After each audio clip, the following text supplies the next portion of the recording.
In this video, I'll go through ETFs that you can use to invest in the United States of America, especially if you're interested in the top 500 companies over there. Companies like Apple, Amazon, Tesla. I'll focus on the ETF IVV to start with because it's the most popular, and then we'll look at some other ETFs that do something similar and also slightly more broader ETFs and more narrower ETFs. I like to do this because it's always good to look at an ETF in the context of other ETFs that do something similar. I'll also introduce you to a very handy comparison website, which in all honesty, I think it's been around for a while. I've only just started using it, but you can use it to get a bit of an idea of these ETFs as well in terms of performance, who else is investing in it, and the types of numbers that people are doing in there. So the first ETF we'll look at is IVV. This is the iShares S&P 500 ETF. It's been around since 2007. It's got about $6 billion invested in it, and it's one of the top 3 ETFs. There's VAS, there's VGS, everyone knows those two. I've done like a million videos on it. And then there's IVV, third highest. So I say all this to sort of indicate it is a popular ETF. There's a lot of money in it, just in case you're thinking investing in the US is a slightly niche topic. The annual fee is 0.04%, meaning if you invest about $1,000 in it, you're paying 40 cents a year in fees, which in ETF world is very reasonable. ETFs are meant to have low fees, and this is the lower end of low fees. So it's quite good. So the reason someone might want to invest in this ETF is because they want to get exposure to the United States in terms of their portfolio, but they don't want to pick individual companies. So instead of trying to pick the needle in the haystack, they'll just buy the whole haystack. Thank you, John Bogle. Now the ETF is market weighted, meaning the larger companies account for more of the ETF than the smaller companies. One of the risks associated with this ETF is the fact that it is unhedged, meaning the returns that you get from this ETF will be impacted both by the companies that you're investing in and the fluctuation of the Australian dollar against a foreign currency, in this case the US dollar. Now I've talked quite a bit on this topic. There's a few videos out there, maybe not recently, but there are a few videos out there that I've done on hedged versus unhedged. If you want to, all you have to do is Google hedged versus unhedged ETFs, and there's quite a lot of content out there. Now, ETF companies know this is a bit of a concern for people, and they often will pair a unhedged ETF like IVV with a hedged ETF like IHVV. And the idea is the hedged ETF will take away the risks associated with currency fluctuations. Now that can be both good and bad depending on what the currency pair has been doing over time, but it's something to consider. But typically what you will find is there's more money in the unhedged ETF than in the hedged ETF. Read into that what you want, but that is a fact. There's more money, or people are investing more in the unhedged ETF than they do in the hedged ETF. Hedged ETFs do typically have higher fees. I'm not sure if that's the key driver. It could just be people don't know as well.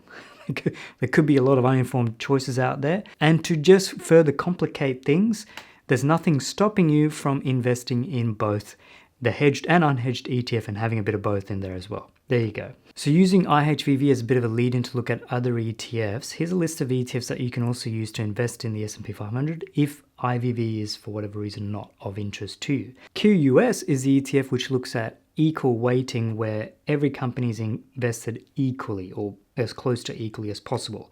Now, again, this is another topic where there's quite a lot of content out there. If you want to look at, you can look at market weighted versus equal weighting ETFs, and you can look at a couple of documents to figure out what you want to do.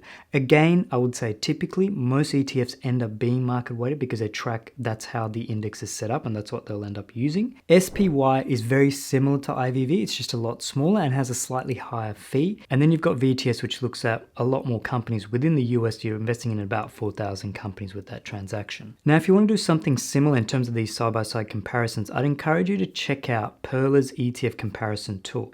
It's something I've only recently discovered. I think it's been around for a while, but it's very handy if you want to do a side-by-side comparison on ETFs. You get all the usual performance metrics like how much has this gone up, what are the fees, but you can also see the demographics associated with those ETFs in terms of who are the types of people who are investing in it, the age range, the gender, and also position sizing. How much are people investing in it incrementally each time they invest, and what's the total amount they have invested in that ETF? The total amount I think is a little bit, it's not that useful if you don't know the broader amount that they've invested in the share market. You know, have they put $3,000 in the context of $10,000 that they've put in? Now, my final thought on all of this is to encourage you to think about what are you actually trying to achieve with this investment. If it is to just try and get exposure to the US markets, top 500 companies, then fine. I think the ETFs I've gone through, hedged versus unhedged, is a great place to start.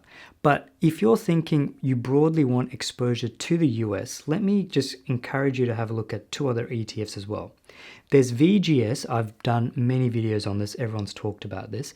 But the idea of VGS is you get to invest in countries outside of Australia where a lot of it does account for, or a lot of it is invested in the US. So that's an option out there. This may be where you're saying, I need to get some international exposure. The US will definitely be the main one, but I would like a couple of other countries in there. That's where VGS or VGAD, its hedged companion, could be useful.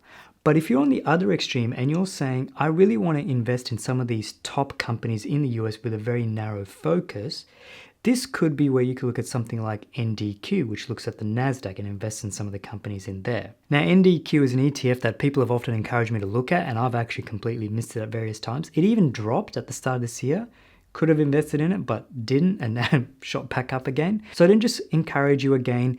Always think about what you're trying to achieve. Look at ETF products in the context of that, and then you should be in a good position. And always consider hedged versus unhedged. So if you do want to check out some of my other videos on hedged versus unhedged, that specific topic, click here. Otherwise, I do have some other videos out there on other ETFs that are listed on the Australian Stock Exchange. Click here. See you in the next video. Bye for now.